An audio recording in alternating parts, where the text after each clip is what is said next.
बनाओ दस्तूर बचाओ कि इस जलसे में उपस्थित सभी साथियों को अस्सलाम वालेकुम, जय मूल निवासी। साथियों, इस कार्यक्रम में मुझे तो अपनी बात नहीं रखनी थी, लेकिन इस कार्यक्रम में बहुत सारे साथी नए हैं, तो बाम सेव के बारे में थोड़ा सा बताना चाहूंगा।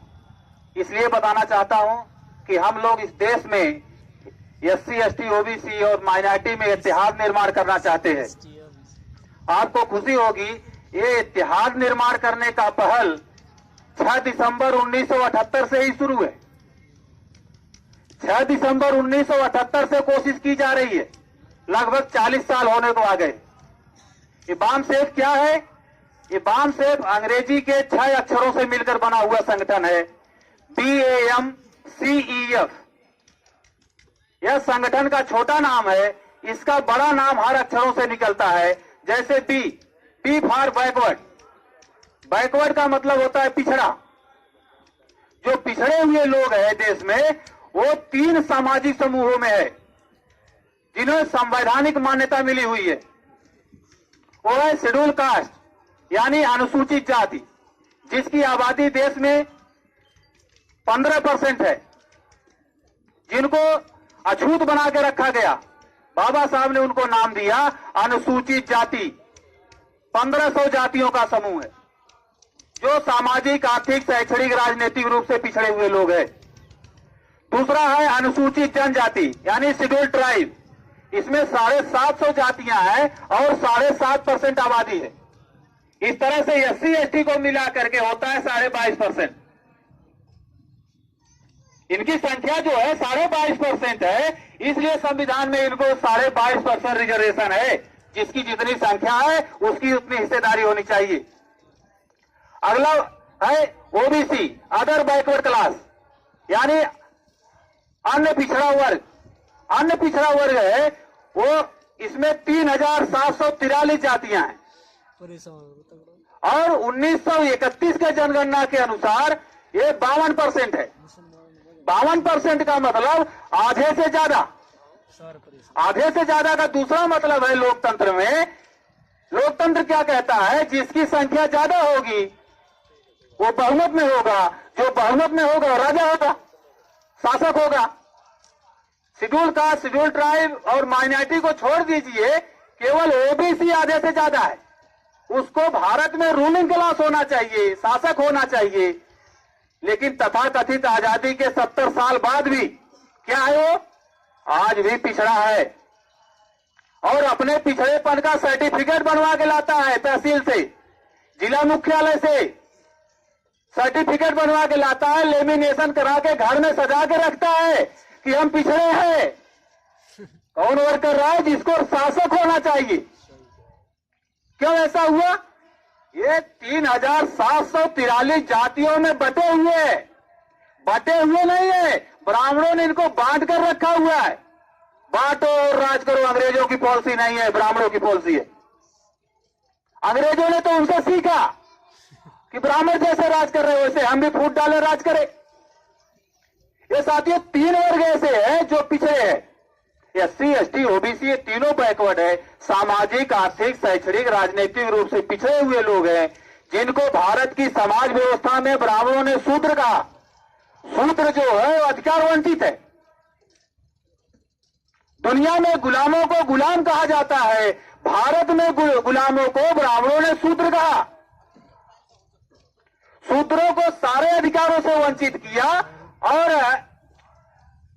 उनको नीच बनाया, असमान बनाया। इसलिए साथियों ये जो SC, ST, OBC के लोग हैं ये बैकवर्ड लोग हैं। अगला अक्षर है A फॉर एंड। एंड का मतलब और कौन है? अगला अक्षर है M फॉर माइनॉरिटीज। माइनॉरिटी मतलब होता है अल्पसंख्यक, धार्मिक अल्पसंख्यक। मुस्लिम, सिख, ईसाई, बुद्धिस्ट, जैन, लिंगायत। ये जो लोग हैं ये SC, ST, OBC से ही कन्वर्टेड लोग हैं। कब कन्वर्ट हुए? जैसे भारत में जब धर्मों का उदय हुआ, फॉर एग्जाम्पल भारत में मुगलों का आक्रमण हुआ। मुगल लोग आक्रमण करके जब भारत में आए तो उनके साथ में इस्लाम नाम का धर्म आया। जैसे आर्य आक्रमण करके आए थे उसी तरह से मुगल भी आक्रमण करके भारत में आए। बाबर, हुमायूं, अकबर, शाहजहां मुगल है। ये जब आए तो ये भी यहां पर 650 साल तक राज किए। ये भी यहीं रहते थे, हमारे लोग भी, यहां मूल निवासी लोग भी रहते थे। ये उनकी तरफ देखते थे। क्या देखते थे? ये जो इस्लाम को मानने वाले लोग हैं इनके अंदर तो बहुत सारी समानता है। शूद्रों को तो आसमान बना के रखा गया। जो असमान लोग थे वो चाहते थे कि हमारे साथ भी समानता का व्यवहार हो। कहां मिलेगा? तो इन लोगों ने इस्लाम को मानने वाले लोगों की तरफ देखा, इस्लाम के तरफ देखा। क्या दिखाई देता है? कि इस्लाम तो समानता को मानने वाले लोग हैं। ये साथ बैठते हैं, साथ में खाना खाते हैं, रोटी बेटी का रिश्ता करते हैं, दिन में 5 बार इकट्ठा होते हैं, चाहे वो नमाज अदा करने के लिए इकट्ठा होते हैं। नमाज अदा करते समय साथियों हमने एक बहुत बड़ी समानता देखी। क्या? कोई गरीब है, फकीर है, या जैसा भी है, अगर वो नमाज अदा करने के लिए लाइन में लग गया तो उसके बाद चाहे गुलाम नबी आजाद आ जाए, चाहे शाहनवाज हुसैन आ जाए, चाहे कोई तुर्रम खां आ जाए, उसको हटाया नहीं जा सकता। ये सबसे बड़ी समानता है। वो समानता के साथ उसके साथ नमाज अदा करेगा। अभी चिंतपूर्णी में, वैष्णो देवी में या ब्राह्मणों के किसी देवी देवता मंदिरों में अगर अटल बिहारी वाजपेयी आ जाए तो है? अगर अटल बिहारी वाजपेयी या कोई ब्राह्मण आ जाए तो बाकी लोगों को लठ मारकर बाहर कर देते हैं। तो साथियों, इस्लाम में समानता देखने की वजह से हमारे ही लोगों ने, यानी मूल निवासी लोगों ने ब्राह्मण धर्म को लात मार करके, ब्राह्मण धर्म के पिछवाड़े पर लात मार करके हमारे लोगों ने इस्लाम को स्वीकार किया। जैसे अहिर है, यादव है, यादव ने ब्राह्मण धर्म को छोड़ करके इस्लाम को स्वीकार किया, घोसी के नाम से जाना गया। हमारे बीच में अबू बकर साहब है, 2-3 साल पहले ही उन्होंने इस्लाम स्वीकार किया। ये तो नई घटना है। इसके पहले सारे के सारे हमारे लोग कन्वर्ट हुए। ब्राह्मण धर्म में नाई है, वो दाढ़ी बाल बनाने का काम कर रहा था ब्राह्मण धर्म में, उधर गया तो हज्जाम के नाम से जाना गया। इस तरह से हमारे लोग समानता हासिल करने के लिए बड़े पैमाने पर इस्लाम को स्वीकार किए। लेकिन ब्राह्मण इस तरह बताने की कोशिश करता है, ऐसा प्रचार प्रसार करता है, ऐसा बताने का उसका मकसद होता है, हिडन एजेंडा होता है कि जैसे इस्लाम को मानने वाले लोग बाहर से आए हुए लोग हैं। इस्लाम को मानने वाले लोग भारत के मूल निवासी लोग हैं। अभी तो डीएनए द्वारा भी प्रमाणित हो गया, ये एससी, एसटी, ओबीसी और माइनॉरिटी के लोगों का डीएनए एक है। इसका मतलब है हम लोग एक रेस के लोग हैं, एक पुरखे के लोग हैं, एक डीएनए के लोग हैं, भारत के मूल निवासी लोग हैं। लेकिन हमको अलग अलग बांट कर रखा हुआ है। कभी यादव की पिटाई होती है तो शेड्यूल कास्ट का आदमी या मुसलमान भाई सोचता है अरे वो तो यादव बैकवर्ड की पिटाई, हमसे क्या लेना देना। फिर शेड्यूल कास्ट की पिटाई होती है तो दूसरा देखते रहता है। मुसलमान भाई की पिटाई करता है तो दूसरे लोग देखते रहते, भाई वो तो उसकी पिटाई, हमसे क्या लेना देना। अलग अलग पिट रहे हैं, जो पिट रहा है मजलूम है। इस्लाम कहता है मजलूमों की मदद करना होगा और जालिमों का विरोध करना होगा। तो मजलूम कौन है? शेड्यूल कास्ट भी मजलूम है, आज का नया मजलूम नहीं है। 2500 साल पहले से हमको मजलूम बना के रखा हुआ है। तो सारे मजलूम अगर एक जगह आकर के लड़ाई लड़े तो लड़ाई लड़ी जा सकती है। आज हम पिट रहे हैं, अगर एक जगह आ जाए तो हम पीटने लायक बन सकते हैं।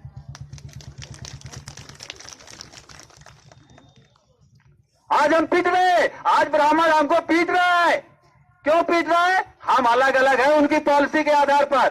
अगर हम लोग अपनी पॉलिसी बनाकर एक प्लेटफॉर्म पे आ जाए, एक सोच, एक विचारधारा के तहत आ जाए, तो हम लोग पीटने लायक बन सकते हैं। केवल पीटने लायक नहीं साथियों, मैं दावे के साथ कह सकता हूं कि हम लोग भारत के रूलिंग क्लास बन सकते हैं, शासक वर्ग बन सकते हैं। इसी तरह सिखिज्म है साथियों। आप पंजाब में जाओ, पंजाब में जो एससी बीसी के लोग हैं, इन लोगों ने ही सिखिज्म को स्वीकार किया। क्यों? गुरु नानक साहब ने सिखिज्म का निर्माण किए। सिखिज्म समानता पर आधारित धर्म है, केवल आधारित धर्म नहीं है। आपको बता देना चाहता हूं, और आज भी समानता प्रस्थापित करने के लिए रात दिन लगे हुए। आज भी वो लंगर और छबील लगाते हैं, सड़कों पर खड़े होकर मीठा पानी पिलाते हैं, लंगर लगाते हैं। उस लंगर में ऐसा नहीं पूछा जा सकता कि तू ऊंची जाति का है, नीची जाति का है। अगर ऊंची जाति का है तो तेरे को मिलेगा, नीची जाति का है तो नहीं मिलेगा। ऐसा कोई व्यवहार नहीं है उनका। आज भी वो समानता प्रस्तावित कर रहे हैं। इसी तरह से लिंगायत है, बुद्धिज्म है। ये जो लोग हैं साथियों, हमसे ही कन्वर्टेड लोग हैं, डीएनए द्वारा प्रमाणित हो गया। अगला अक्षर है सी फॉर कम्युनिटीज। कम्युनिटी का मतलब समुदाय, समूह, या किसी जाति विशेष का, व्यक्ति विशेष का ऑर्गेनाइजेशन नहीं है, बल्कि एससी एसटी ओबीसी माइनॉरिटी जो बहुत बड़ा समूह है उनका संगठन है। अगला अक्षर है ई फॉर एम्प्लॉइज। एम्प्लॉइज मतलब कर्मचारी, जो इस समाज के कर्मचारी अधिकारी हो गए, उनका संगठन है। अगला अक्षर है एफ मीन फेडरेशन। फेडरेशन का मतलब होता है महासंघ। महासंघ उस संगठन को कहते हैं जिसका विस्तार कम से कम 4 राज्यों में हो। लेकिन वामसेव का अभी जो विस्तार है वो 31 राज्यों में, 550 जिलों में, 4000 तहसीलों में, लगभग 2.5-3 लाख गांव तक संगठन का जाल फैला हुआ है। व्यवस्था परिवर्तन मकसद है। समाज निर्माण करने का हम लोग काम कर रहे हैं। समाज निर्माण होगा तभी तो अब राज व्यवस्था और समाज व्यवस्था आपके हाथ में होगी। ऐसा करने का काम किया जा रहा है।